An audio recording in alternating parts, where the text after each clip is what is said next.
let's get things started. Ready? Go!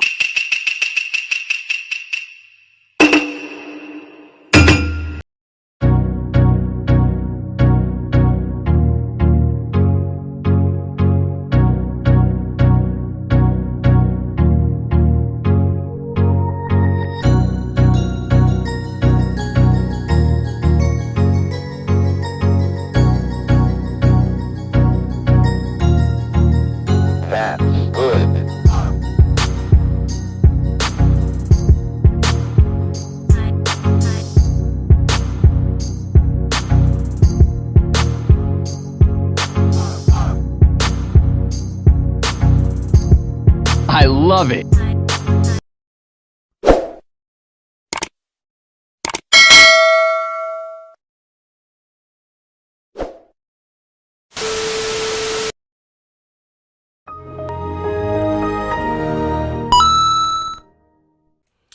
What's up, guys? It's the Arinze.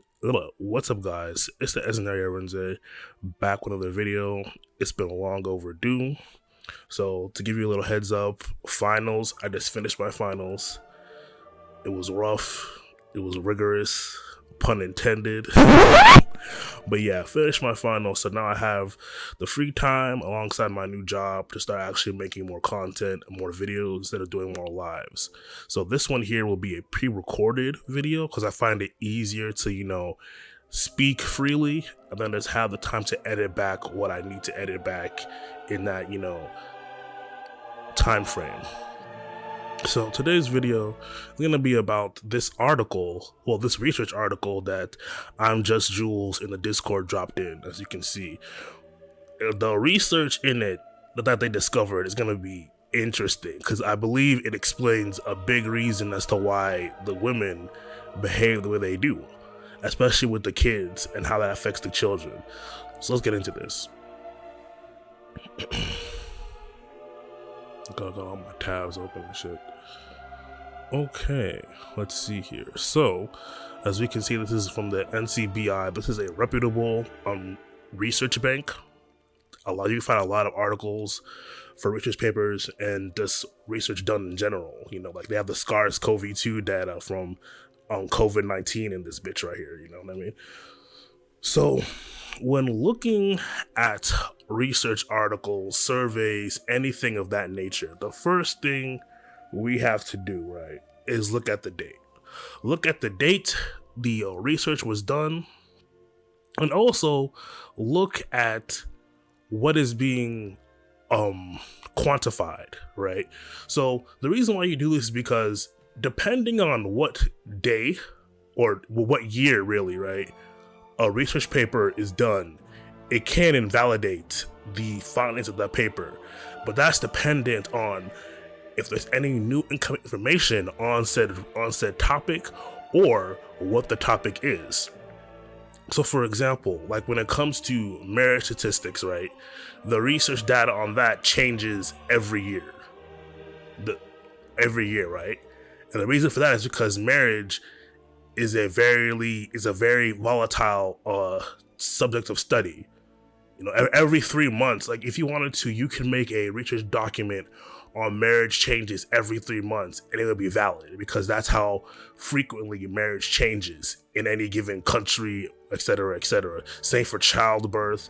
Now, what you could do is you could have long-term studies to test for certain variables within marriage, like divorce, right?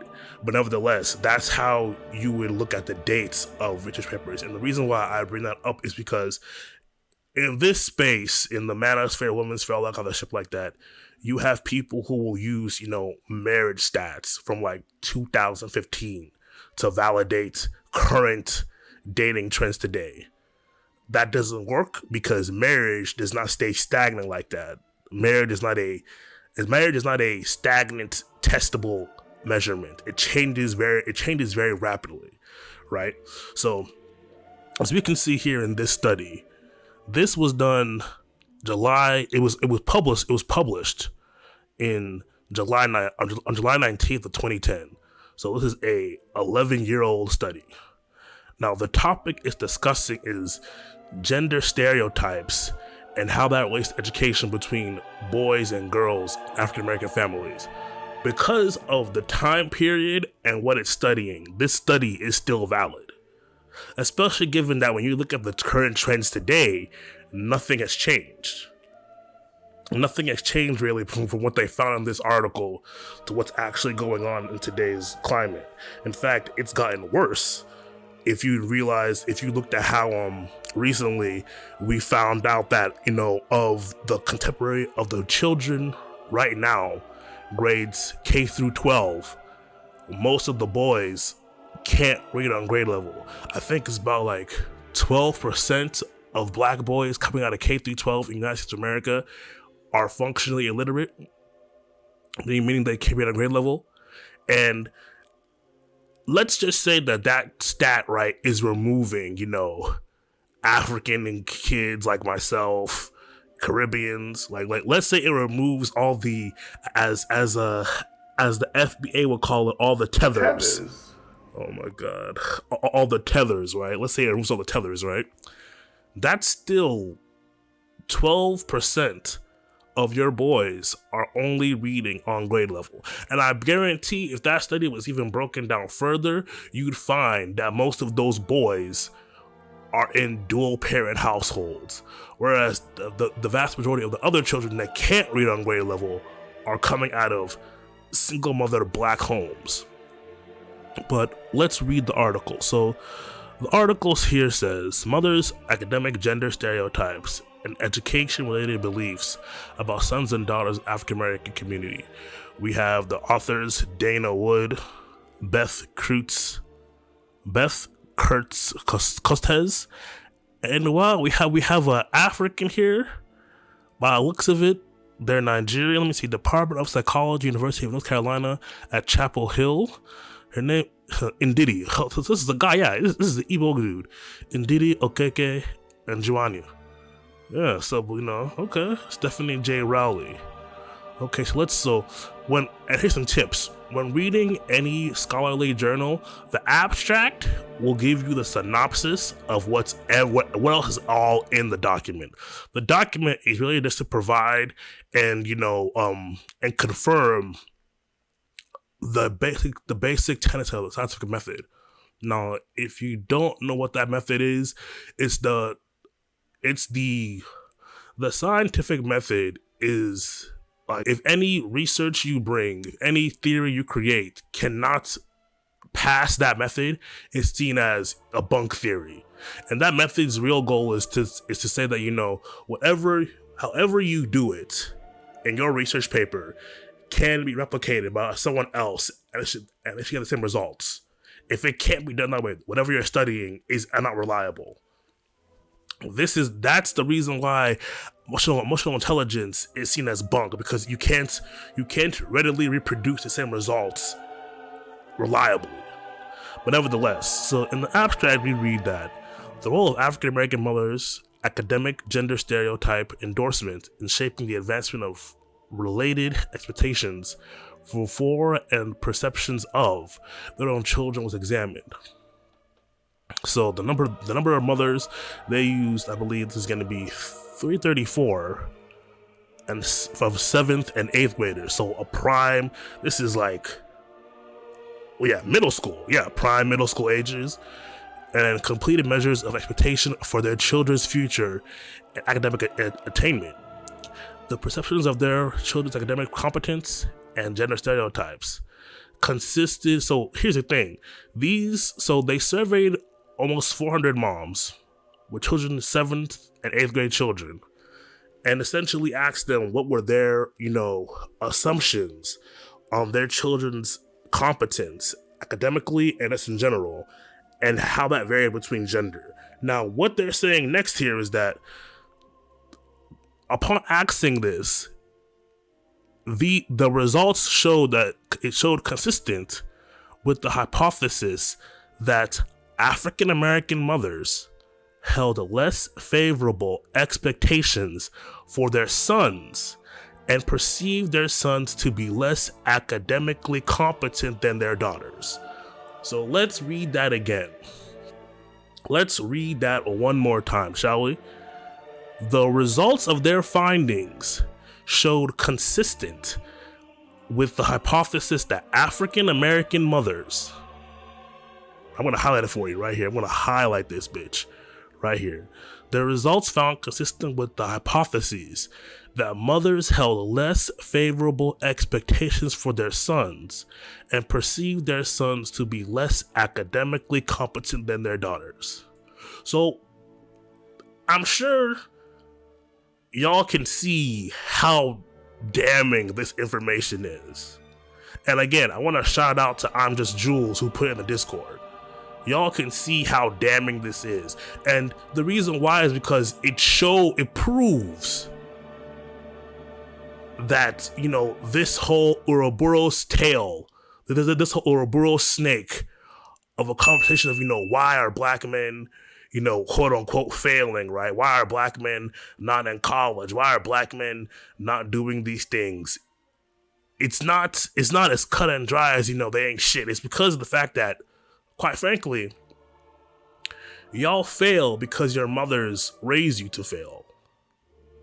And this goes back to my point that says a lot of African American women are horrible mothers, are unfit to be mothers. Like, how do you raise competent sons when you as a mother believe your own son is less competent than your daughter? And this is important because these same women will talk about how, you know, oh, black men don't build businesses. Black men don't protect black women. Well, why would they? Why would less competent people protect more competent people? Why would less competent people provide for the perceived more competent ones? You see this shit right here? You're like, do you see this shit? So let's continue. They found their study consistent with the hypothesis that mothers held less favorable expectations for their sons and perceived sons to be less academically competent than their daughters. In addition, mothers reported stereotypes favoring girls over boys in academic domains. Stereotype endorsement, in turn, was related to mothers' educational expectations for and beliefs about the academic competence of their own children. Even with youth's actual achievement controlled, negative stereotypes about academic abilities of African American boys may create a negative feedback loop, therefore contributing to the maintenance of the gender gap in African American educational outcomes. Now, haven't we been hearing across the internet, these black men don't do this. These black men aren't in college. It's so hard for a black sister. Oh my, a black sister. Oh my God. It's so hard for a black woman who's in college to find a decent black man. It's so hard to do this. It's so hard. There's not enough good black men. And we know why. Because y'all purposely create these men. You cannot have competent, competitive, traditionally masculine men when you as the mothers, not only one, pick the most incompetent men to have fathers by, and then not two, when you do have boys, you inherently believe your boys are inferior compared to your daughters, and you have the expectation that your boys will fail in life. Like, let's read what this abstract said again. Upon surveying these 334 mothers whose children were in the 7th and 8th grade, and mind you, so this was like in 2009. Actually, it was done. Let me see. It says right here, yeah, published in final edited form in 2009 of May, right? So this is 2009 of May. So the mothers of the children of these the mothers of these 7th and 8th grade children said this shit. Their children at the time would be like what? 7th, 8th grade in 2009?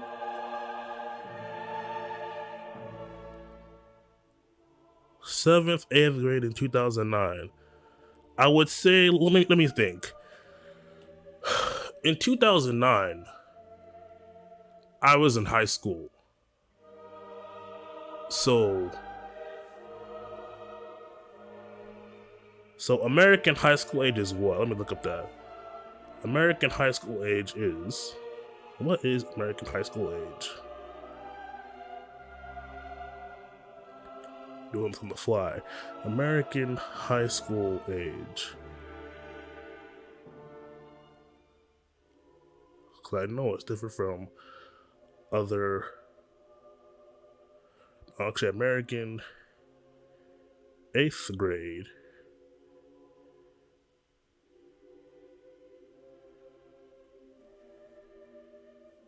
Okay, so the average grade of an American child between grades 7 and 8 is right at the cusp of puberty.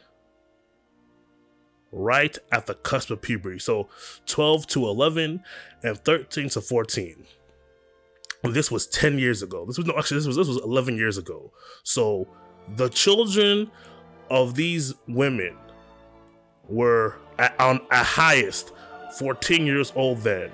Fast forward now, these people are 25 years old. Who wants to guess that with the stereotypes and expectations they have for their boys, that the majority of these boys turned out to be just who their mothers thought they were? Mediocre, average, subpar. And who wants to bet that their daughters turned out to be completely different?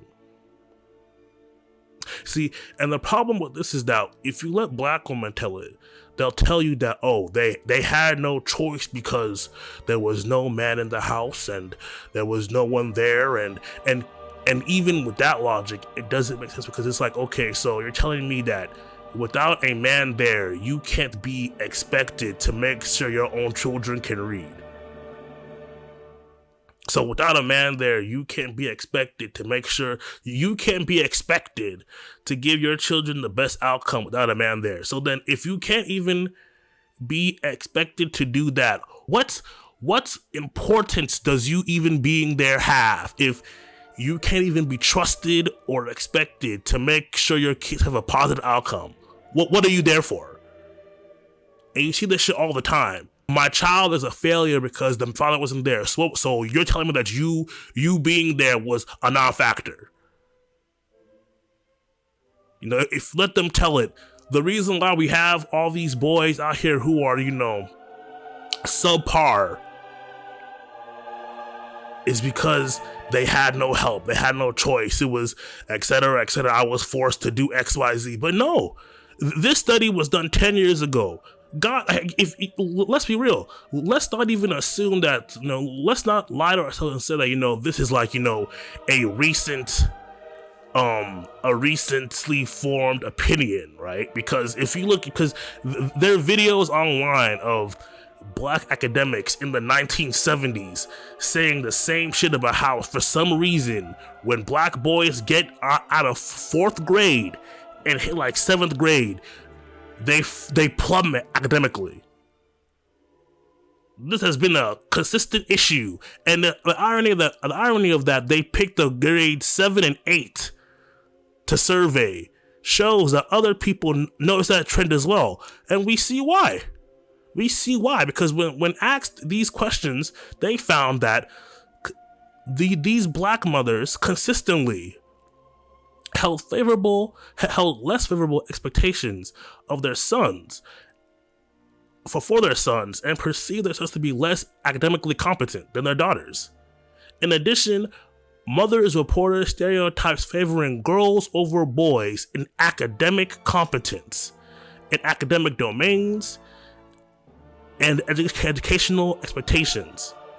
And how this low expectation from your own mother to succeed in life creates a negative feedback loop that contributes to the maintenance of the gender gap in African American educational outcomes. Now, I would dare say, if you couple this with the Brookings Institute study that showcased that the prime driver in in African American poverty is that most of the black boys who become men remain poor. It all makes sense.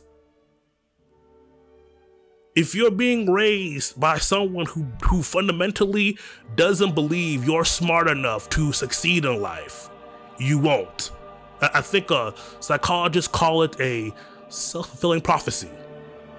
But the reality of the situation is that we have testable proof that these mothers are sabotaging their sons. And in a lot of ways, same thing for daughters. These mothers are sabotaging their daughters and their sons. And it goes far beyond just picking the wrong man. They even raise them to sabotage them.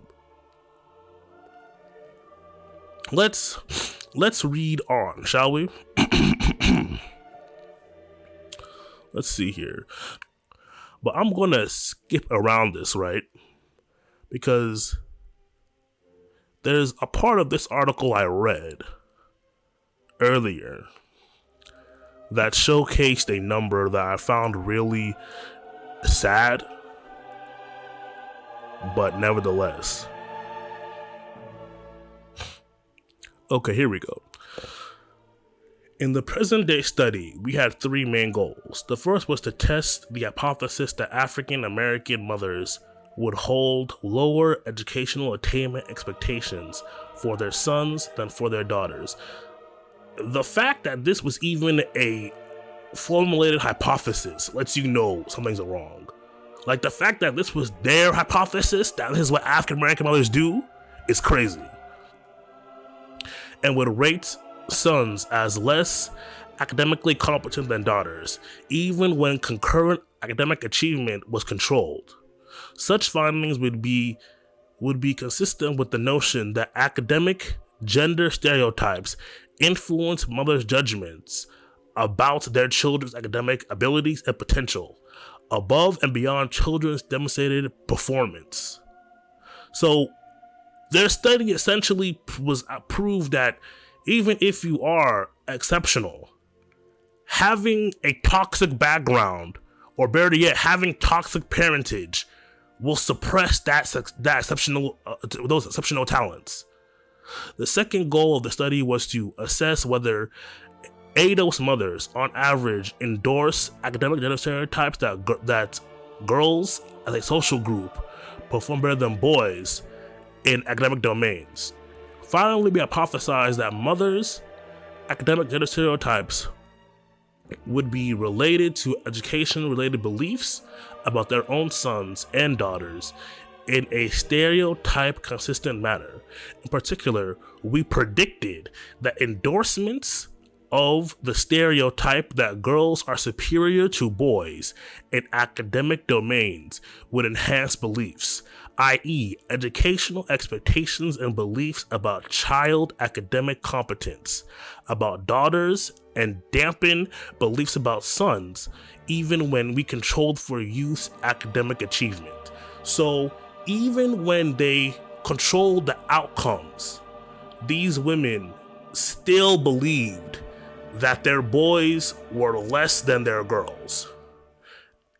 And the madness in that, because then these same women and their daughters, right, will turn around when those boys become men and say, why aren't you like the white men? Why aren't you like the Asian men? The Asian men do this for the women. The white men do that for the women. Why aren't you like these other groups of men? But we see why. Most ADOS men aren't like those other groups of men because their mothers made them not to be. Their mothers chose men like Future. And then these same women then raised their sons to be just like the men that they chose. Only to then turn around and then condemn their sons who become men for being who they raised them to be, failures. Your mothers raised you to be failures and hate you for it. Man, what kind of sickness is this? Jesus. Yahweh's ghost. Okay, let's go down. Ooh, we got the methods. Okay, so I won't read the methods. So let me not even do that.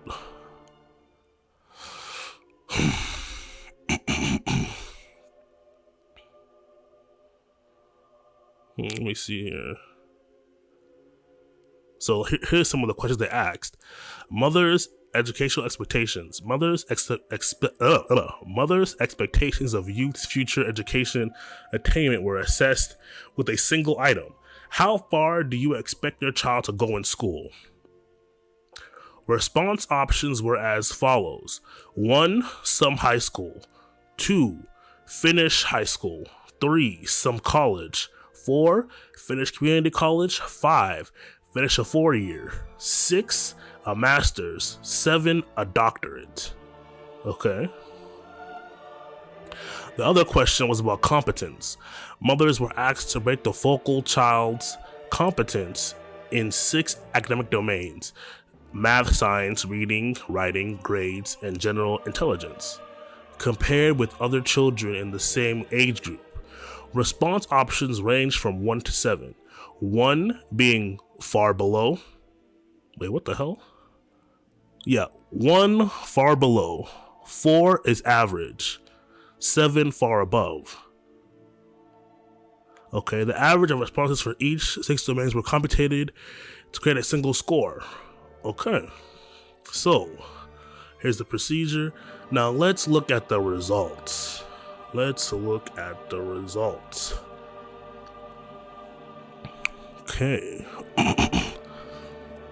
Okay.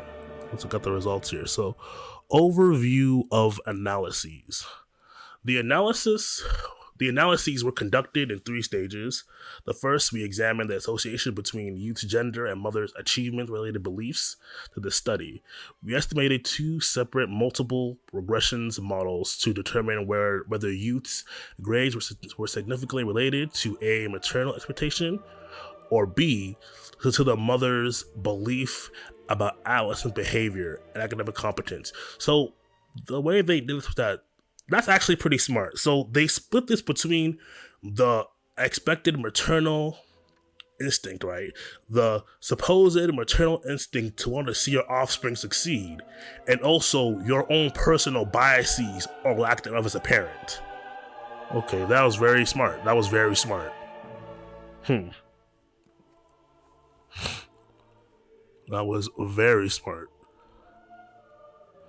Okay, so here we go. Regression coefficients for models testing associations of adolescent gender with mothers' expectations of perception of child academic competence are presented in Table 2. As hypothesized, mothers of sons held significantly lower expectations for their children than mothers of daughters. There we have it. I mean, we've already, for me reading the abstract, we already have it. But with the results, here we go. As they theorized, mothers of sons held significantly lower expectations for their children than mothers of daughters, even after adolescents' prior achievement and indicators of family SES were controlled, so success. A mother's own education level, annual income, and the adolescent's prior achievement were also significantly and positively related to the mother's expectations. Okay, interesting. So the mother's own education, how wealthy the mother was, and the child's prior history played a significant role in having more positive expectations. So if your mother was poor and uneducated, she would be more likely to think that you would be just like her. Crazy. This was also consistent with study hypotheses. Mothers reported significantly lower perceptions of sons' academic competence as compared to their daughters. I think here are more of the results. With respect to general beliefs about boys' and girls' academic competence, mothers reported on a 100-point scale. The score was 74 points. Okay, so for girls, I had an SD of SD is a deviation standard of 15.6 for girls, and for boys, it was 61.5, so 13.1 for boys. A paired sample test to okay, I don't should read all that for y'all. Okay, let's see.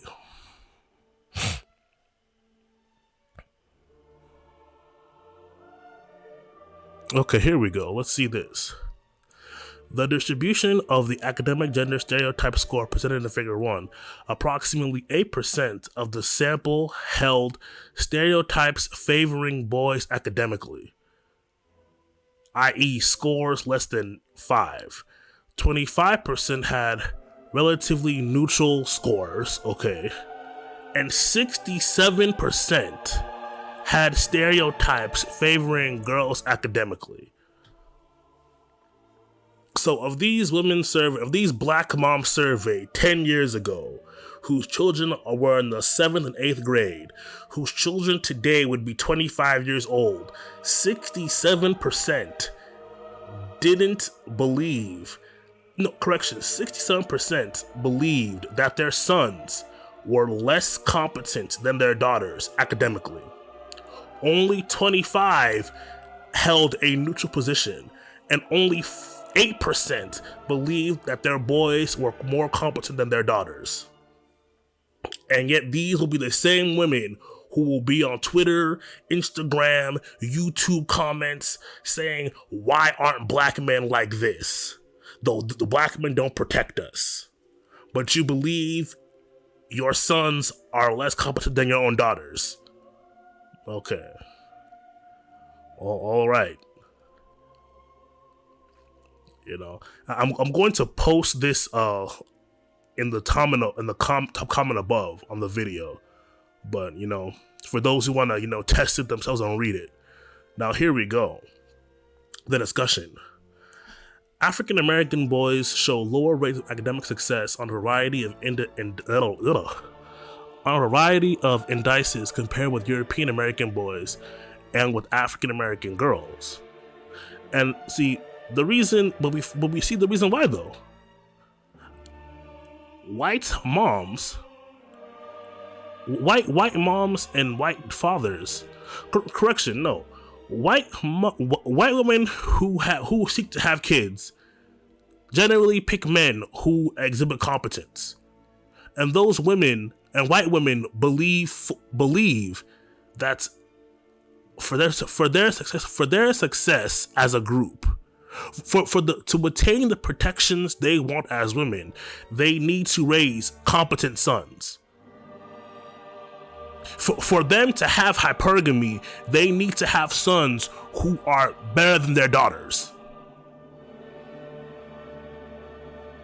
Black women don't believe that. With these points in mind in the present study, we focused on gender differences between between ADOS moms and education-related beliefs and their children. Specifically, we examined the relationship between ADOS mothers, gender stereotypes, and their educational attainment expectations and perceptions of academic competence of their sons and daughters.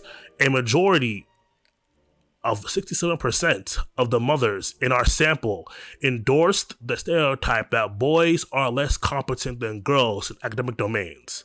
More importantly, the relative strength of the stereotype endorsement was related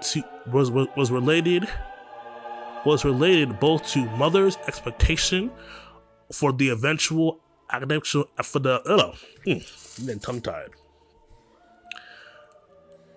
More importantly, the relative strength of the stereotype endorsement was related both to mothers' expectations for the eventual educational attainment of their children, as well as their perceptions of their children's scholarly competence. Compared with other mothers who strongly endorsed the ideas of girls being more competent than boys in academia, viewed daughters as more capable and their sons as less capable. These associations were statistically significant even when youth's actual achievement was controlled, suggesting that social stereotypes about African American boys led to biased perceptions on the parts of their mothers. And doesn't this show itself in how even when you have successful African American men, black women will still see them as dirt? I mean, to quote Eloho, Eloho is a sad one because, she's Nigerian, but, clearly Americanized, right?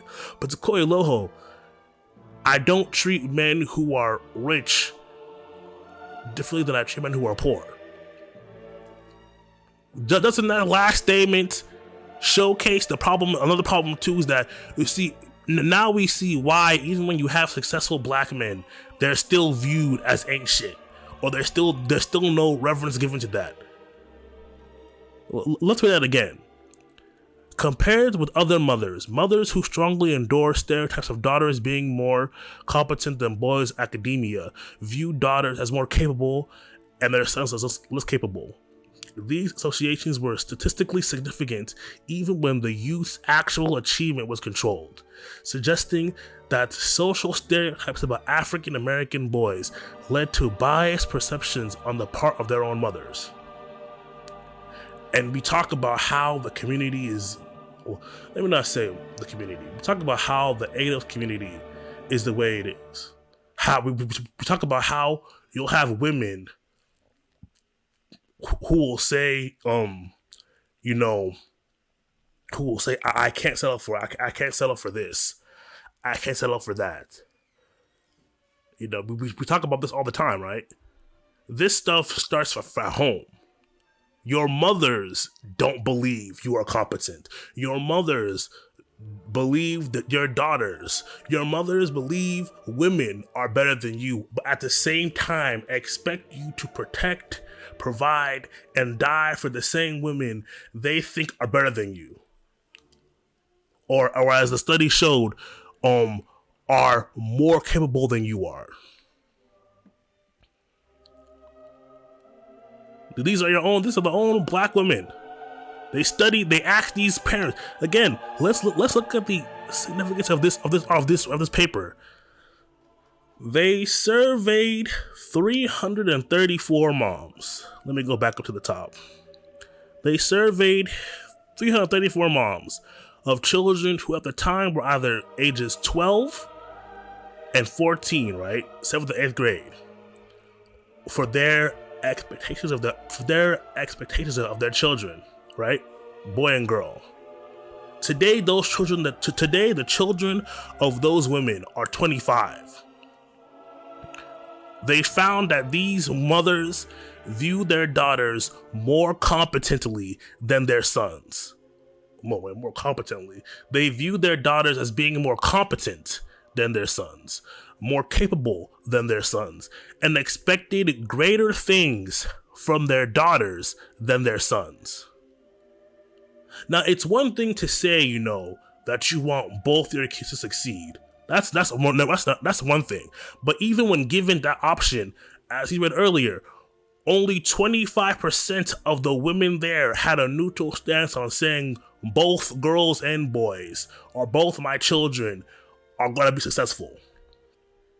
Only 8% said their sons would be more competent than their daughters, but 67% said no, the girls are better. And this falls in line with the whole matriarchy, the whole gynocratic mindset. This falls in line with the fruits of the Title IX Acts of 1972, the Mohawk Conference. When y'all talk about why things are the way they are, you need to know it's because these mothers, first off, pick the worst men to have kids by. And then when they have children, they fundamentally believe the boys are less competent. Y'all are failures because your mothers raised you to be. Even when you showed spots of genius, they still didn't believe you. They still didn't believe you could be successful. You know, to all the pro-blacks out there talking about, oh, the black woman is just working. No. And you know what's funny is that I'm sure niggas like Umar know that this study exists. I'm sure he does. I'm positive he does. But, you know, he needs donations. You know, the next time I hear these arguments about how good black, not even good, because here's the thing, right? No, it's funny. No one associates good motherhood with American black women. Now comes the part where we throw our heads back and laugh. Ready? Ready!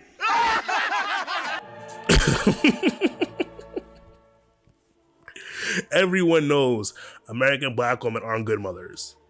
Even in this study, their hypothesis was that American black women hold stereotypes against their sons. That was their hypothesis that American black women proved. Oh my god.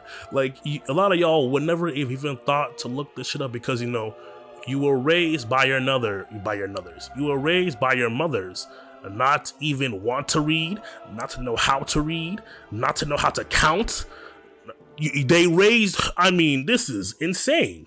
Every day, he reminded me of what a failure I was going to be. Mister, I want to be a doctor when I grow up. Nigga, did I just catch you wanting to be?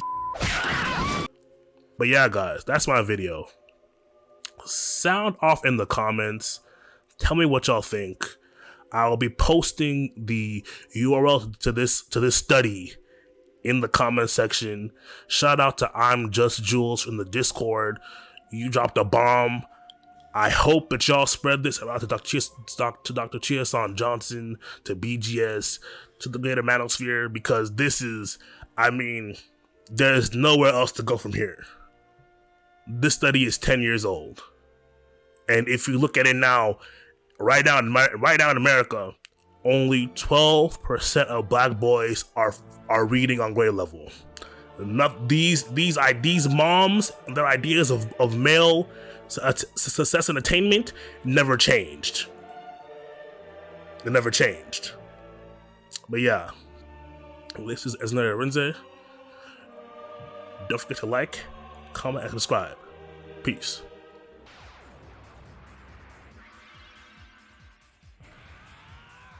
Never